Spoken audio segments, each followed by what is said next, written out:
Now more than ever, people need to go within and plug into that cellular memory, plug into divine source, detach as much as possible from the matrix.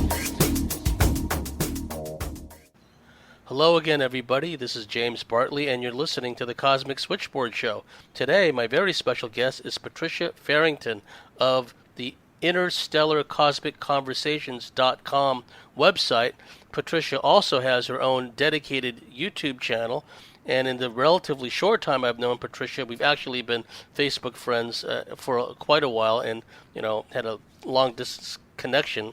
But only in the recent past have I gotten to know Patricia, and I can say from my standpoint that it's blossomed into a wonderful and a deep friendship, because I feel a kinship with Patricia, and she has a lot of information to share with you today, and we're going to have her on the show many more times in the future. We will have all of Patricia's website information on our dedicated YouTube channel, as well as our website, as well as links to her YouTube channel. And in the recent past, Patricia has been interviewing a number of guests and getting a lot of great information out. And now tables are kind of turned, and Patricia is going to share aspects of her story which not many people are aware of. So I'm very excited about this, very honored and very humbled. Patricia Farrington, welcome to the Cosmic Switchboard Show. Thank you, James. It's so nice to be here. I really appreciate you having me. Thank you for the opportunity. Well, the honor is all ours. Patricia, you have the floor. Let our listeners know just a bit about your background, how you came to be doing the very critically important work you're doing. Let us know a bit about your background. From a very young age, I was very aware that the reality around me was not the way that it should be, that what we were being told were truths were not truths at all. And I was experiencing a lot of trauma, a lot of abductions. I was surrounded by military, and I'll go into that later, but a very traumatic childhood, and it went all the way into my 40s, really, until I was able to actually start doing the healing work. And it's been through the last couple of years, really from 2014 and to this point, to where I truly integrated many of the experiences that I had, to where I felt like I was healthy and whole enough to be able to hold a space for others so that they could share their stories. And also now am at a place where my memories are better than what they were, because a lot of things were, just suppressed. So the memories have been recalled. And I also feel like now, because I've gone through this healing process, I'm able to share the information without being triggered. And if I didn't think I could do that, I wouldn't share the information at all right now, just for the simple fact that I do understand what it's like when you're living in that trauma. And if I couldn't share responsibly, I just wouldn't want to do it. And so I feel like at this point, I'm capable of expressing and sharing my experiences in a way that I can be helpful instead of harmful. Yes, that's a very important point, Patricia, because due to the nature of the information you're going to be sharing, it can be very triggering to people who've endured a lot of childhood trauma, in fact, trauma that continues up into their adulthood or into their recent past. So we encourage the listeners, if you start to feel anxiety or you start to feel a panic attack or something coming along, hit pause or hit stop and go and get grounded and, just feel good about yourself. This interview will always be here for you. So I'm very thankful that Patricia has put out what amounts to a disclaimer, because it's very true. There are many people that give interviews, and there are many people that do what we do, Patricia, that are hosts that have their own shows. They don't realize that they're inadvertently triggering people. So thank you for mentioning that. Oh, you're welcome. What I've come to realize in the last few years through the memories that I have connected with people that I entered into this universe with, I have connected with Star Family, and some of those people are our mutual friends and acquaintances. And I feel like that's really important because at this particular time, I know that I'm here I don't ever say save the earth because the earth doesn't need us to save her, but I'm here to support humanity and to support earth and others in this universe through the transitionary period that we're going through right now, through all of these shifts. And so what I've really found that has been helpful in recalling memories was how we have co-created in such a way that we would come together in this time and remind each other of who we are, to the point to where you meet someone and instantly you have a connection with that person and you know that they're family, not your earthly family that you incarnated with, but you know that it goes much deeper than that on a soul level, to your star family. And when you meet one another, these memories just start resurfacing. And so that's what really has helped me a lot in the last few years is finding my soul family. And we've helped one another put the pieces together. I realized that I incarnated in this lifetime highly aware, highly conscious. And when you come into this matrix and you have that much conscious awareness, you are immediately what I call pinged in the matrix. So now they see your energy signature coming in, your IP address, however people want to look at it. It's just your soul essence that shows this consciousness that you have. Then you have to be observed, you have to be watched, and you have to be subdued. Now, for me, that doesn't mean that I am a victim. For me, I know that I played the role of a victim, and I played the role of a victim for the purpose of the experiences that were going to bring me to a place of empathy, sympathy, compassion, and the ability to be strong during these times and hold space for others. And so when someone is going through these experiences, yes, you are experiencing that as a victim. And I don't want to take that away from anyone when they're going through what they are feeling. But there is this eternal essence, this infinite being that you are that is beyond the trauma and the torture that you may experience while you're here. For me personally, I know that I agreed and contracted in for these experiences. I have that memory. I have the memory of co-creation. In fact, before I go into my childhood, I'll just share this because this is really empowering to me. And I want to, if anything that when I share, I want to empower others, is that when I've had my connection with my first connection with my essence, and I saw that greater being that I was. At that point, there was no healing modality that I actually had to go through for me personally. It was just something that was an instant process. I connected with that greater being, and one of the things that was in my body that was allowing many of these things to take place was an implant in my left ear. And when I had that interaction, the implant just dissolved in my ear and matter just started oozing out of my ear. Before that, I was having a lot of interference and buzzing and just all kinds of different types of things that were a block for me. And the more that I was able to connect with my greater being, the more I became aware of how I came onto this earth originally. And my experience was that I came straight from Sirius. And when I saw myself as this being, I had very much a human face, but I had cat eyes and cat ears and long hair. It was like I came straight from Sirius through what looked like a sun portal. That's the only way that it really felt like connecting with the sun. And I entered in through the sun, but I immediately found myself down into the heart of Earth. So I came through that portal and went up actually into the earth, but I was coming up in Egypt, in the sands in Egypt where the pyramids are. And so as I was going into the earth, I started to rise up out of the earth, and it was like a funnel of desert sand that was spinning around. And the closer that funnel came to me, the brighter it got to where I could see the light of the sun. And then all of a sudden, a pyramid erected up in front of me. And I was face to face with the pyramid because I was seeing from this aspect of myself versus this other fractal of my being.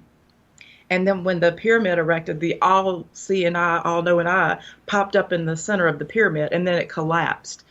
And I didn't know what to do with that when it first happened. So I talked with someone that is really close to me, and we shared it, and it was George, and I was just like, this is my memory. This is one of our, the ways that we're connected with one another through our Sirius connection and some other things. And I was like, I just am really trying to understand what just happened. And I said, because I felt that I came straight here, and I came through the sun, and I went into the heart of the earth, and like I was involved with the erection of the pyramids. And it was like, oh, that there's this creator of this universe, and then there's imitator. And it's like you were connecting with the masculine and the feminine of this universe, and that imitation creator wanted to pop up right then and let it be known that he was going to step in between. And I was like, that's it. So that was a huge moment for me in just taking responsibility for the importance of my time here now and what I'm supposed to be doing with Earth and with humanity, with you and others, like yourself. So that was huge. Well, I'm almost speechless because that kind of parallels so much of what I've been through at so many levels, even down to the appearance of what you look like coming through. But please continue. When you had this awareness, this epiphany, and then after you had a talk with George, how were you able to assimilate that understanding going forward? Well, because what threw me off was the all-seeing eye that came in between. And there's different ways that people view that. Some see it as something that's, a resemblance of knowledge and wisdom, and some people see it as something of the Illuminati. And so it just has different, connotations behind it. And so when I really felt into it, it was truly showing me that I came in the original creation of this universe, and that I had a lot to do with the foundational building within this, on the earth and in this universe. And it doesn't make somebody better or lesser than when you share something like that. It just means that, we came in at different times for different purposes. No one's better than or lesser than someone. We just came in when we came in to do what we came to do, whatever that is. And so I felt the connection. I felt the true connection to the universal creator. And so I found a lot of peace in that, and a lot of just like, okay, there's nothing to be afraid of. There's nothing to fear. Everything at this point in my life is about empowerment. It's about that remembrance and empowerment. So I have nothing to fear. And the only thing that I can offer anyone at this point is to be there and support them in that process as well. So it was great. And it was also, I ended a contract with this false creator entity back in 2014, but he was still, there still is always this desire to lure you back into a contractual agreement. And so I had an interaction with, this came shortly after I started interviewing George. I was like, I said to George one time, I was like, George, you keep talking about how important it is to remember this and how important it is to remember that. But if we co-created it all, why do we have to remember? And after I asked him that, I had this interaction with my star family. And when I had this interaction, what was made clear to me is that, oh, yes, you contracted in, but remember that even in this contractual agreement, while you're here, there's going to be times when they are so desperate to keep you in this reality so they can hold on to this false sense of power that they're going to try to get you to renew these contracts while you're here.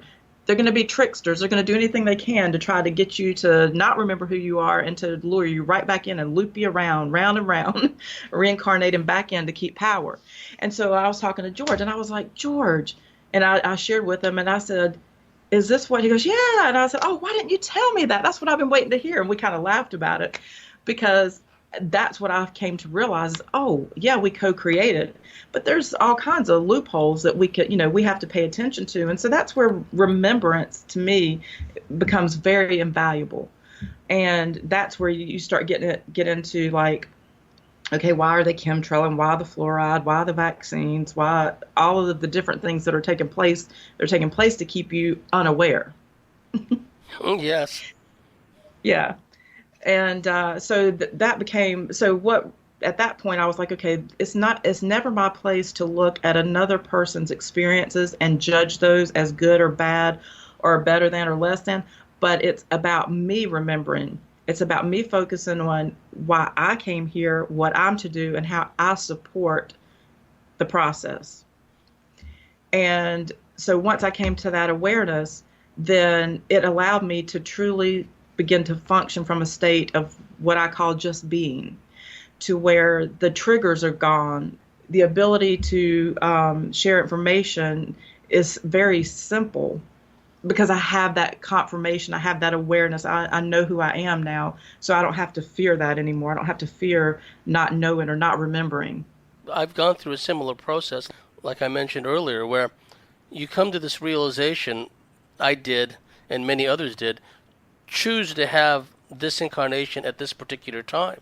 And, Mm-hmm. we may not have had a lot of options. We may have only had so many families, ideal, no such thing as an ideal family to incarnate in, because each one is going to have pitfalls and there's going to be booby traps in each one, and we're going to have our fair share or unfair share of narcissists and psychological and physical abusers, whatever the case may be, around us Yeah. in our formative years moving forward.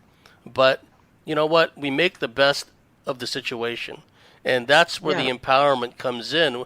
Once you came to this realization of how you came here and this destiny you had to fulfill, did it add any more clarity or understanding? Did it help, perhaps even in the healing process, looking back at what you had to endure from an early age in this incarnation? Yeah, it did. But in fact, in agreeing for us to have this conversation and for me to come out and really go into depth about how gory the experiences are and or they were, it was really important for me to make sure that anything that I share is working towards healing and empowerment, like I said earlier. So yeah, it let me see and know that I was a force to be reckoned with. And so when the more you're challenged, the more trauma that you've experienced, and the lesser, when you're beaten down and you feel like you're a nobody, and you look in the mirror and you're thinking, who am I? What do I have to offer? Why would anybody be interested in me? And you're going through that process. That's the whole goal. It's not meant for it to be easy for you. You're meant to be put through hell to be able to understand every aspect of this reality. So there's no way for me to sit here and honestly say to someone, well, I don't have a dark side. I know I have a dark side. You can see in any situation how the worst, what we would consider the worst being, could be created. And if we have compassion and sympathy for ourselves, then we can have compassion and sympathy for other people. And I feel like that's probably the biggest source of our pain, is that we've forgotten how to love ourselves and respect ourselves and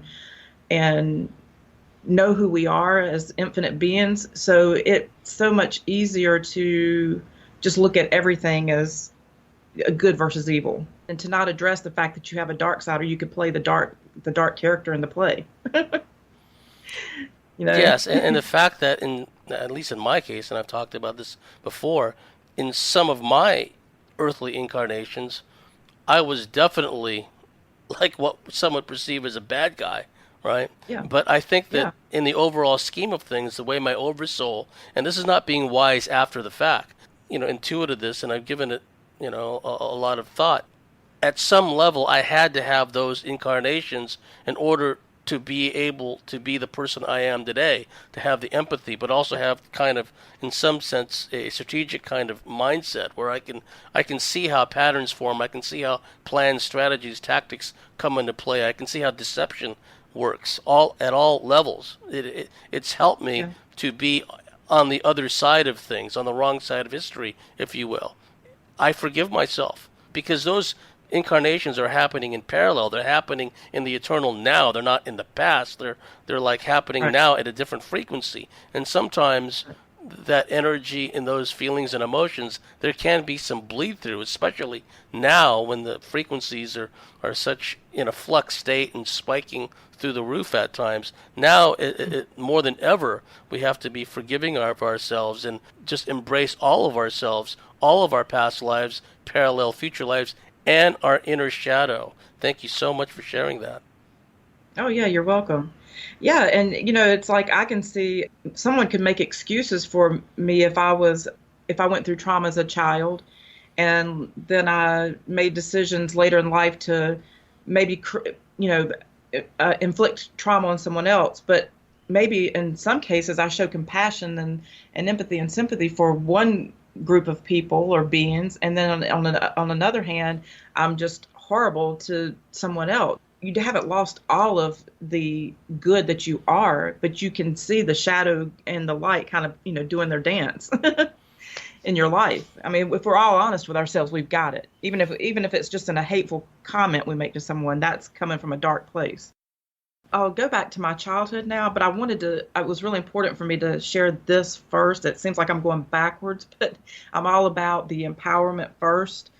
And the main reason I want to open up and share about the experiences is because I know what it's like when you have had these experiences and you're so embarrassed and you're so ashamed and you think that you're crazy and no one believes you, and some of your memories are so distorted that you're not even sure if what happened. You can't tell if it's fantasy or reality or whatever. And I think that sometimes when you're triggered by what someone else is sharing in a way that it brings a memory up, that's different than being triggered in a negative way. So yeah, I mean, if you get triggered in a way that's you feel like you can't take it, yeah, definitely walk away, take a break, see what you're feeling inside and allow that to come up. But if it's triggering memories, that's going to be healing for you. It's going to help you in the process of remembering who you are and what your purpose is. The way that I was born, well, I have to go back with my mom because this is really key. My mom was adopted into a military family. She was adopted into a very strange military family. The man that adopted her was a colonel in the military. He was huge in World War II. He was stationed in Japan. There was a woman that adopted, there was a husband and wife that adopted her, but the woman did not live very long. And what was interesting, they adopted her and a boy at the same time. The man that adopted her, that would have been my grandfather, also had other siblings that were in the military. And my mom, they would always talk about how she was very difficult to handle, that she was, as a young baby, that they couldn't control her, that, she acted out. And when you went into the home, like there was no locks on any of the doors in the home, and they seemed to make it appear that she had acted out. And what I came to realize is she had been passed around from family member to family member. And looking back now, I can see that these people were handlers. These were not people that she was traumatizing them. It's that she was the one being traumatized.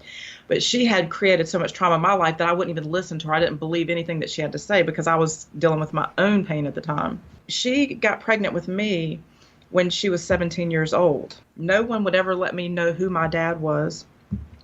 And I, too, was being passed around from household to household. Very little interaction with my mom at some points. And then the interaction that I would have with her would be extremely abusive. And to the point to where if she was around me, it was almost like there was just this extreme hatred towards me.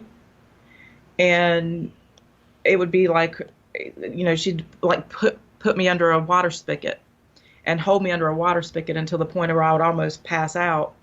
But then before that would occur, she'd take me out of the water.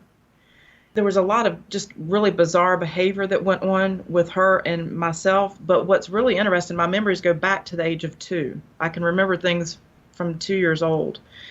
And my first interaction is with an uncle of mine, which would have been the brother of her adopted father. And I remember being in a hotel room with him, and I'm sitting on his lap in a t-shirt of his, and he is putting jelly on toast. And I can't remember the trauma around it, but I know that there was something really not right there, because I asked him when I was an adult, I said, I have this memory of you and me in a hotel room, and I couldn't understand why I would be with him in a hotel room. And he goes, you remember that? You were 2 years old. You shouldn't remember that. And I said, well, I do. And he said, well, you had been abandoned, left in a house, and I had to come and get you. I don't buy that story. And I don't have a memory of that in so much depth. But from that point on, this is when sexual abuse really started for me. And it was a constant thing. And I can remember, like, I always had a smile on my face. I was always like, no matter what was going on, I was like this happy, sad kid, because there was something in me that always had this really deep inner strength to endure whatever was happening. But that was something that was being taken away from me day by day by day by day. There was a memory where I was left in the care of this man that was from Chicago, Illinois, that I did not know. I was 4 to 5 years old. I was sitting in a chair in a living room, in a little kid's chair, and he would lay on a couch, and he would always signal to me to come to him. And I can remember a time when I would come to him, like, willingly, and then it got to a point to where I sat there and cried and I didn't want to go. And when I didn't want to go, I would still get up and go, but I guess because you're afraid. So I would get up and I'd walk over, and he would put a pillow over my head, and he would begin to molest me. And the same man was around me constantly. And I went and I was telling my aunts, my uncles, my mom, that what was happening. And no one would listen to me. I mean, it's like it was shared with my mom. And when my mom was with this man and I one-on-one, she was having a conversation with him about it. And I was in a bathtub, and I just remember being yanked out of a bathtub and just beat all over my body with a belt, because I had brought it up to other people. So it was something that she knew was going on, but it was a reminder to me to not say anything. And then this is when I start to get into, like, some abduction things. And I told you, when I start sharing some of this, my memories are so kind of fragmented there, because I guess because at that point, the way that the trauma was being induced, it's like you have a memory of, it's like just a screenshot of something, and then it's darkness, and then a screenshot of something, and then it's darkness. And the same man, and I can remember this, and I had to be, again, 4 or 5 years old. It was in the same time frame, and I associate that time because of a marriage that my mom had after. And she and I and he were in I can remember this, like a gold Camaro or Trans Am or something. It was like 1972, 71, 72. And we were driving down a dark road in like a wheat field or a cornfield. And all of a sudden, my mom gets out of the car, and she takes off into this field. And then off into the field, there's this light. And my mom never comes back. My mom literally runs into this field, disappears in this light, and I'm stuck with this man. And the next thing that I remember, and this is all I can remember, is that I'm soaked in urine. And I don't know what's happened. And I don't have a recollection of the experience with, my mother even coming back at that point. And so I was being constantly, what was happening with me is I was being transferred around from one place to another, being sexually abused by men and women, not just men. I was taken to a house where there were, it was almost like, you would think it was like a foster care type place. And there were all these people, all these children in this home. And it was really everything was sexually oriented for me. It was just constant, just take her and as many sexual molestations and rapes as possible. And I remember being in this home with this woman, and every night they would put me in the bed with her for an X amount of period of time. I don't remember how long it went on, but they would put her in the bed with me, and they would give me pills to eat and make me massage her in baby powder, make me massage her breast and make me massage her body and make me hug her and touch her. And I mean, it was so, and I can even, the bad thing is like, there's certain smells that kind of follow you like throughout your life. So I have really high senses. And so if I was around any smell that would remind me of those times, that would trigger me before I was healed, and it would freak me out. And I had just I was held down so many times. I showed you some pictures before we talked, this has been something that has gone on with me my entire life, where I have been locked down, held down, strapped down, almost suffocated, almost drowned. These were just things that were going on every day from the time that I can remember it to, which it could have gone on early, but my first memory is 2, until the time that I was 15. After these incidences that I'm talking about with the woman and the man at his home, then there's a very elite family in the town that I live in, very well known and pretty much made the city. And my mom was dating this man, and I'm just going to leave names out because I don't want to have anything that gets more attention brought to me than needs to be. But I've shared it with you, and that's good enough.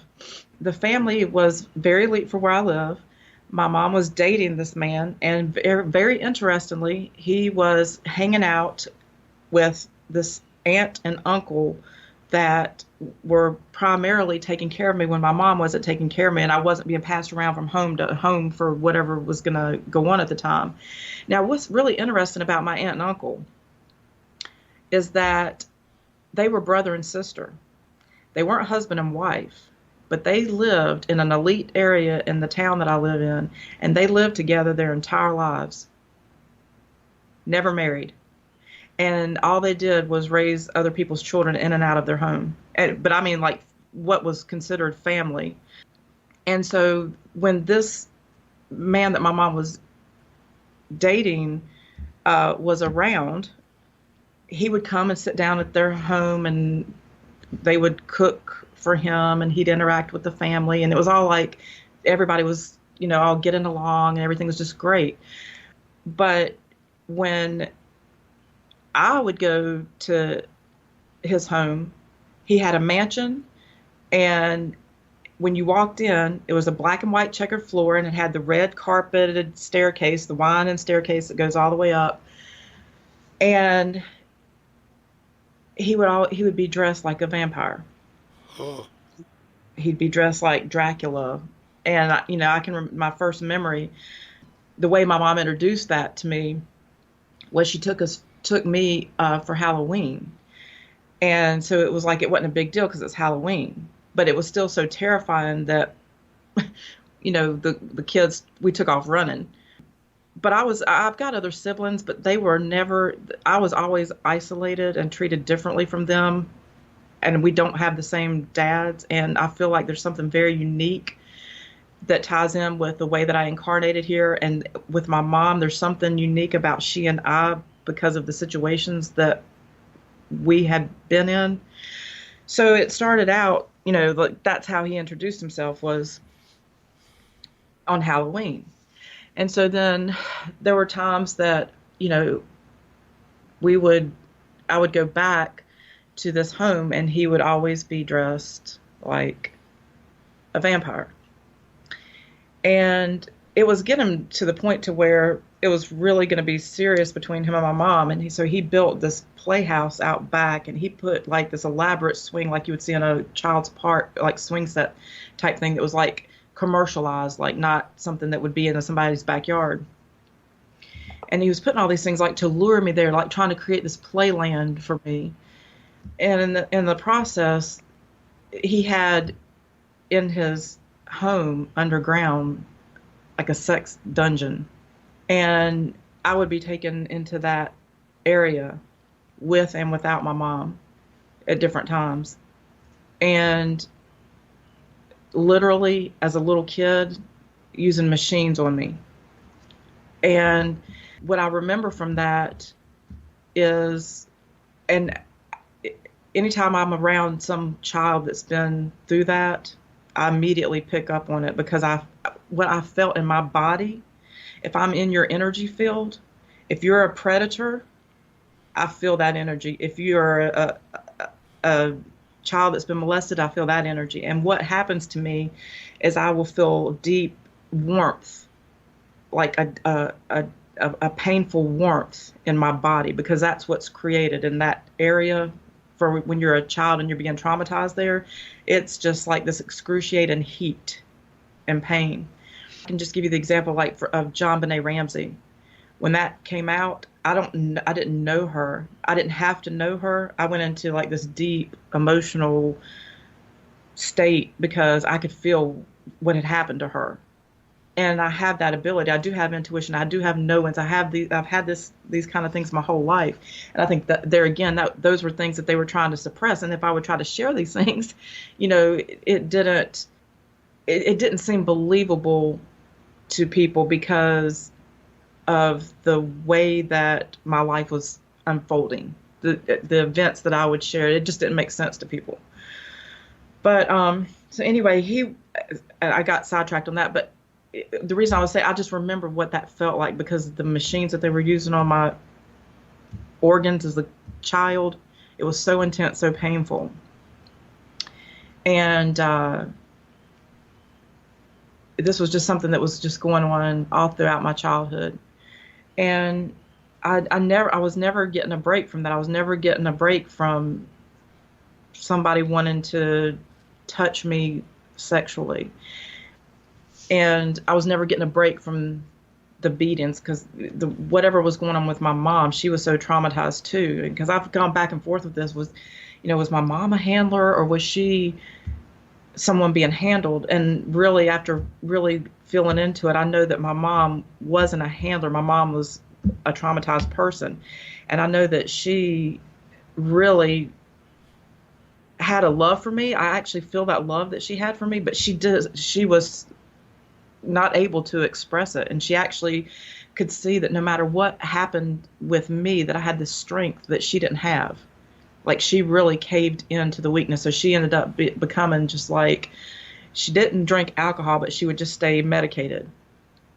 And that was her way of coping. And I just had this different ability, just this different strength to get through the processes, even though it was hard. So there was literally not a day from the time I can remember until I was 15 and I left home because I had to just to live, that I wasn't having my clothes ripped off, my hair pulled out, bitten, punched. It was a constant thing. And then the sexual abuse was going on top of it. And I was still experiencing abductions. So in the process, I'm still having these abductions, and I don't know. This is where I never have a face. I never see what's going on. I know that I was put through a lot of series, like having MRIs and wanting to test my blood and things like that. And when I was right at about 12 or 13, this is when I had just a huge situation occur where I was on a sofa in our living room, and it was literally 48 hours in the summertime, me wearing winter clothing, full jacket and everything, laying on the sofa, and nobody's able to wake me. My body's there, but I'm not there. And at that point, there was so much abuse going on. The times that I would go to a doctor or whatever, I know that there was reasons, because I know that was the experimentation that was going on. At this particular time, this was something that my mom could not control. And so she didn't take me to a doctor. She just let me stay there for the 48 hours. And eventually I came out of that situation on my own. or I was released or whatever. I don't know exactly what was going on, but I remember seeing everything going on in the room the whole time. I remember it was like I was above watching the whole event. I could see myself on the couch. I can tell you everything I was wearing. I can tell you what the room looked like. I can tell you the conversation that my mom was having with me. I mean, she was shaking me and saying, "Are you on drugs? What's wrong with you?" And I was just a little kid.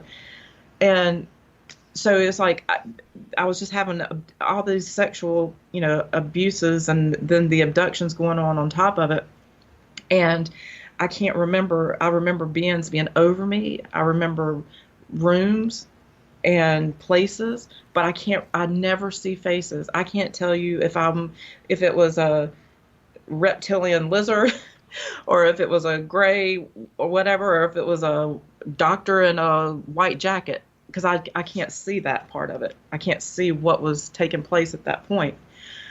But I remember that where I was like, if it was a military base, then it was something to do with, I guess, the Air Force or something, because I always remember like an airport like opening, like I was being taken in through where a plane would, pull up and you would dock your plane and people would get on or off the plane.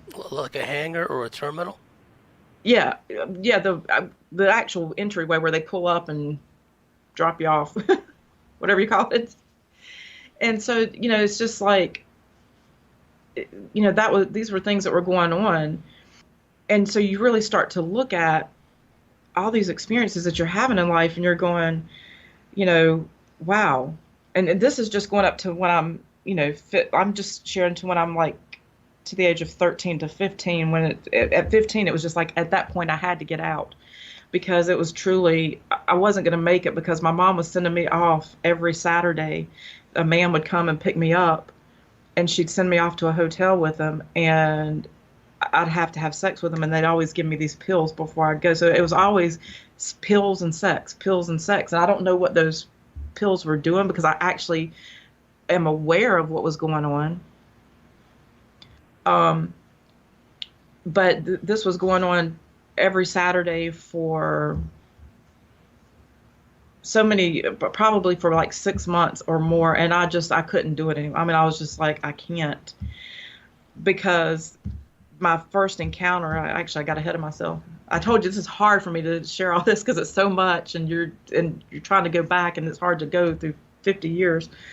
But the first encounter with him was, my mom had allowed him into the house. I was alone, and she said, "There's going to be someone that's coming over. When he comes, you need to open the door for him and let him in." And I said, "Okay." And I opened the door and let him in, and the next thing you know, I'm on the ground, and he's raping me. And that's my introduction to him. I don't know what kind of relationships, deals, contracts she had. I don't know what was going on with her and that family that adopted her. But I know that they were definitely handlers. I know that they were very much vampirish. There was things that I could tie back that I didn't relate at the time. I just remember thinking my aunt was weird, because she was never mean. She was the only person that wasn't mean to me in the whole situation. She was the only one that actually showed me some kind of love and compassion. But I would go in the kitchen and I would watch her eating raw hamburger meat. She would just take it by the handfuls and eat it. And I just kept thinking how bizarre that was. Like, who would eat raw ground up meat like that? And she would be like, "Oh, I love it." And I was like, oh. I just didn't understand it. I didn't get it. And I just thought it was just a strange habit, or a strange craving. And now becoming aware. And it was really interesting, because when I was doing my interview with Eve Lorgan, and I shared with her about where I live, and she didn't know any of what I'm sharing with you right now. And she said, "Oh, well, we talked about this off camera. We didn't do this in the interview." Afterwards, I was like, she was wanting to know where I live, and I told her where I live. And she goes, "Oh, there's a lot of vampires in that area." And I was like, okay. I mean, I was just thinking it through at that point, like, okay, things are really starting to make sense to me, now. Something really interesting happened, and this is what triggered some of these memories in me in relation to the sexual abuse that was going on to me with this elite family. was they have such a history here that there's things that are dedicated to them. And I was walking through a park, uh, and it's connected to the family. And I'm going to tell you something really interesting. I don't want to forget this. All of a sudden, just out of nowhere, and my husband looks and he goes, "Do you see what that is?" And I looked and I got just a really uncomfortable feeling. And I didn't say anything to him at that moment, because he really gets emotional when he hears me share these things, because he doesn't like to think about that stuff happening to somebody he cares about. But it was like this underground jail in a park. It was very like old, like stone, iron, like a barricade going underground. And we found more than one. And I realized that it tied back from that area to what would have been underground, a mansion. Now, here's what's really interesting. The mansion that I'm speaking of, the man that owned it and the man that I had these experiences with, he died young in a plane crash. This home would be historic. When that property was sold, they did not want anyone to know anything about that property. They completely took the mansion down to the ground, got rid of everything that was there, and built something brand new on top. You wouldn't see that because it would be a part of your history for your city. But they levied it, took it all up with nothing left. So I really, that, with what I experienced, made me question what really was underground. What were they hiding? The intensity of my child, it was just the constant, there was just abductions and being on tables and dark rooms and the experimentation, but never a face. There's nothing I can see. And the only thing that I can remember is location-wise is like what I said, it's like pulling up to an airport. And I have no idea location. And it's important for the listeners to understand that at times it may seem, when Patricia or someone else who's had similar experiences, when they're relating their life, when they're relating their personal story, it may seem that they jump back and forth a lot. It's not necessarily a chronological timeline, but that's precisely the point of the splitting off. It's precisely the point of the systematic abuse to create dissociation and fragmentation. So unlike many people who haven't been subjected to such systematic, intense abuse, you start off with A and you work your way through the alphabet, you wind up at Z, and you can pretty much remember, well, I was here when I was this age and my family moved there at that age. That's not often the case with people who've suffered this kind of systematic abuse, precisely because of the dissociation, the abuse, the druggings that go on. So what Patricia is describing is actually very much similar to what others who've endured similar things describe, where it's not necessarily in a chronological order, but she's hitting all the main points. Now, in the time we got left in the first half, Patricia, and thank you, you've been so brave, and you've just been so forthright and honest sharing this with us. It's very humbling, for me to hear this, and I stand in awe and really respectful of what you've gone through and your desire to help and encourage others. Knowing what you do now about dissociation, how it works, when you look back at your childhood and going up into your preteens, were there times when, looking back with the benefit of hindsight and with a lot of healing having taken place, could you see kind of where dissociation took place, where one of the features of this level of abuse is the constant transportation that you describe, or one moment you're here, one moment you're there, you're being taken to hotels, you're being taken on long car rides.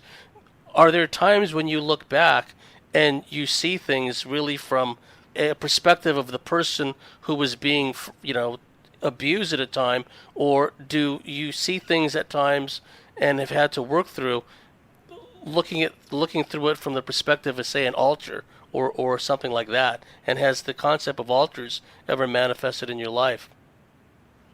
Well, I can tell you that there's definitely a disassociation, like what you were just sharing.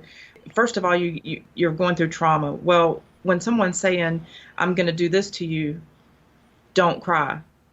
You're taught not to cry. So you're being traumatized, and they say, "Don't cry." So you learn to not cry because you're trying to not have more trauma brought onto you. Then when you don't react, then they really get angry, and where'd the reaction go? Now they want to see the reaction. So you're being kind of, beat back and forth. Okay, what do I cry and beg for my life, or do I sit here and act like I have no emotion? So you do go through those experiences. And what I experienced personally, because I can't speak for everyone, but what I did experience is that I've since found out that I did have a very masculine being present with me, that had actually stepped up and was providing, was causing me to have more of a masculine energy and a more dominant personality, because I had been in survival mode and probably damaged Patricia, broken and traumatized, and coming from that state. I really didn't have anyone to hang on to or to lean on. I didn't have family members that to go to like most people would have. So because of the way there was an adoption and you weren't really part of this family, and they were very clear that you weren't seen as part of them in many cases. So in my healing process, when I did shadow work, it was really interesting because my husband was out of town, and I had dedicated myself to doing this shadow work. And I spent days, just going in and bringing all the shadows up. And all of a sudden I was looking in the mirror, and I saw just like this Neanderthal looking masculine being in my body.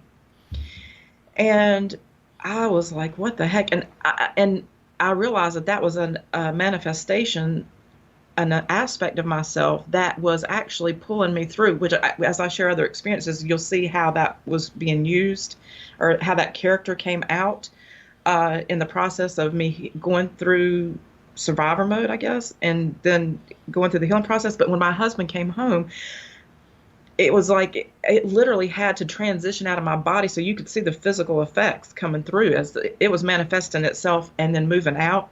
And so it was so funny because he came in, he said, "You look different." And I know he's thinking, what the hell happened to my wife? I leave and I come home, she looks like a gorilla. And so, but he said, "You look different." I said, "Do I look like a Neanderthal?" And he goes, "Kinda." No, I said, "Do I look like a caveman?"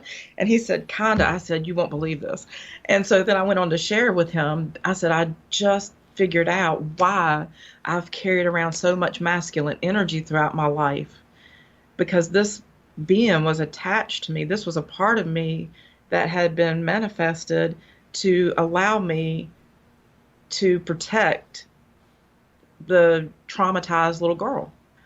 And so when I actually integrated that, that's when I was talking with people. In fact, I did my first interview with George when I started doing my interstellar cosmic conversations, and somebody said, "Patricia, I really enjoyed you. You seem a lot softer." And that meant so much to me. She would have never known how much that meant to me when she said that, because she didn't have a clue what I had just experienced. But it was the first time that I felt like a feminine energy in the longest time, because I had become so much of a masculine being to protect myself and to provide for, myself, and to just to be able to function, I guess, So yeah, that definitely was a part of me that I just didn't know was there. At some level, it's perhaps comforting to know that animus, that male strong persona, is there if you ever need him. Do you feel that at some level it literally is you in some parallel existence, in some past life existence, at some oversoul level? Do you feel a kinship with this male Neanderthal persona? Oh yeah. Yeah. Well, I knew that it wasn't an entity attached to me to harm me. I knew it was an aspect Yes. of myself. Yes. Yeah. And so, but it was just at the same time, I was like, I could remember when I was younger sometimes because, and I, and maybe I had it even then. Somebody would compare me to a person, and I'd be like, well, they're very masculine. Part of me was like, well, I'm very feminine, but I was very masculine. I had very much, but I was trying to create a masculine persona. I was trying to prove like I'm tough, you know, I can do anything. I'm as good as you are. I'm not a weak woman. Yeah, I mean, that was definitely an aspect of myself that came forward and did what I probably wouldn't have done and could have potentially, a lot of people that go through some of the things that I went through because there was no love, no support. And I'll share more about that, the disassociation, after we come back, because I can go into that on a deeper level and it will help other people, I feel. But I mean, definitely, I feel like that was a support of me, not against me. It's encouraging for many others that may feel this, for women in particular that have endured similar challenges, that if they do feel this masculine aspect to them, it's not necessarily anything to fear if it is harnessed and assimilated in such a way as it gives them strength momentarily to get through whatever particular trauma or challenge they have to overcome, at a moment by moment basis for many people that are going through this. And this is not taking away anything from the strength of the inner divine feminine either, because everything works in balance, everything works in harmony. During those phases of Patricia's life, that's what she needed in order to get through and to become the person she is at the present moment. So we've reached the end of a very informative first half, Patricia. We will have all of Patricia's contact information, website information, YouTube information on our website and our dedicated YouTube channel. If you like what we do, if you believe in what we do, please go to thecosmicswitchboard.com, sign up and become a member, and we'll see you at the top of the next hour.